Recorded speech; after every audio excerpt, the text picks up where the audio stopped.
En 2019, Macron disait qu'un président devait partir s'il perdait la confiance du peuple.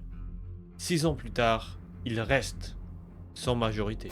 Donc la question, c'est comment on crée des mécanismes de responsabilité et de respiration démocratique.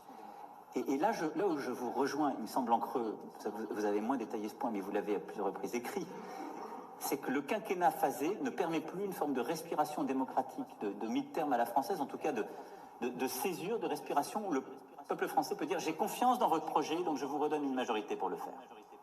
La réalité, si on allait au bout de la logique, c'est que le président de la République ne devrait pas pouvoir rester s'il avait un vrai désaveu en termes de majorité. En tout cas, c'est l'idée que je m'en fais et qui est la seule qui peut accompagner le fait d'assumer les fonctions qui vont avec. C'est toujours la même chose avec lui. Avant les élections, il promettait de ne pas toucher aux retraites. Et qu'est-ce qu'il fait? Eh ben, il touche aux retraites.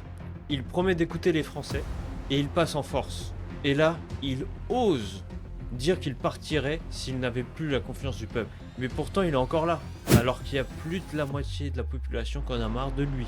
En fait, pour moi, Macron, c'est une personne qui va dire oui à tout le monde, et après, il fait tout l'inverse de ce que vous avez demandé. Tous les gens qui l'a dit oui, ouais, tous les gens qui l'a dit ouais, non, je toucherai pas à ça, ne t'inquiète pas, je vais pas toucher aux retraites. Non mais t'inquiète pas, je vais pas augmenter les sons, je ne ferai pas de confinement. Il a fait tout l'inverse. Depuis 2022, il n'a plus de majorité à l'Assemblée. 7 premiers ministres, des démissions à la chaîne, et malgré tout, il reste là, accroché à son fauteuil. Même ses propres ministres n'en peuvent plus de lui. Le cornu a tenu 27 jours, et il n'est pas le seul à avoir craqué.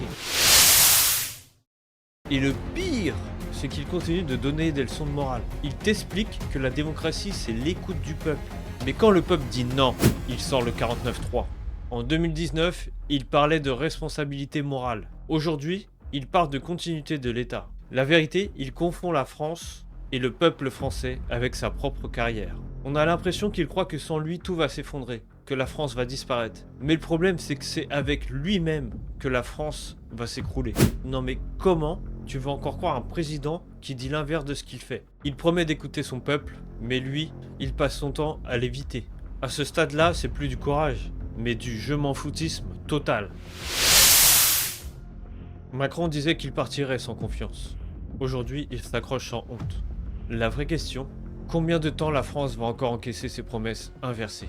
Est-ce qu'on est encore dans une démocratie ou juste dans une illusion de choix?